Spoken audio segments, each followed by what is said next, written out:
আমরা গিয়েছিলাম মুন্সিগঞ্জের গজারিয়ায় এনএস আইল্যান্ড রিসোর্টে পিকনিকের উদ্দেশ্যে। আমাদের পিকনিকের শেষের পরে এই যে বিকেলের টাইমটা, এখানে টি টাইম চলছিল।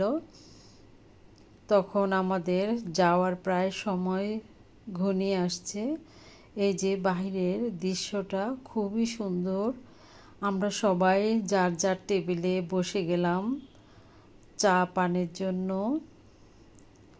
ছিল পুদিনা লেবুর চা, ছিল পাকোড়া, পুডিং। এই তো বন্ধুরা খুব হাসি খুশিতে মেতেছিল।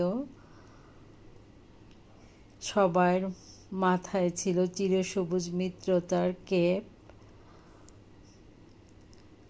খুব ভালো লেগেছিল দিনটা।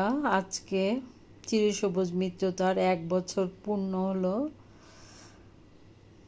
আলহামদুলিল্লাহ, সেই শুভ লগ্ন থেকে এখনো আছি এই সংগঠনের সাথে।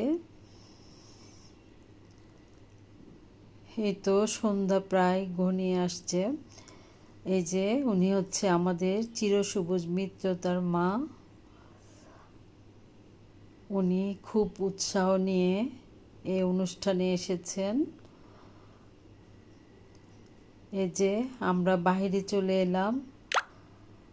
বাইরের দৃশ্যটা এত সুন্দর ছিল, মনোমুগ্ধকর। চারিদিকে ফুলের বাগান, সবুজ আর সবুজ প্রকৃতি।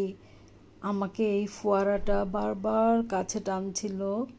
ইচ্ছে হচ্ছিল এখানেই বসে থাকি। যত দূর তাকাই শুধু সবুজ। সবুজ দিয়ে একটা লাভ সাইন দেওয়া আছে। এত সুন্দর আল্লাহ তাআলার সৃষ্টি, আর আমরা সে সৃষ্টির জীব।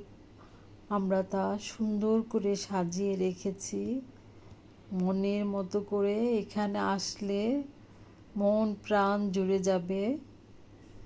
খুবই সুন্দর প্রকৃতিটা। খুব খুব ভালো লেগেছিল দিনটা। এই তো হাঁটতে হাঁটতে সূর্য ডুবে যাচ্ছে। আমাদেরও যাওয়ার পালা। আসলে সব কিছু ফেলে আসা দিনগুলি খুবই মনে পড়ে। এই তো যাওয়ার সময় বাসে উঠে পড়লাম, চলে যাচ্ছি আবার নিজের নিরে। আল্লাহ হাফেজ।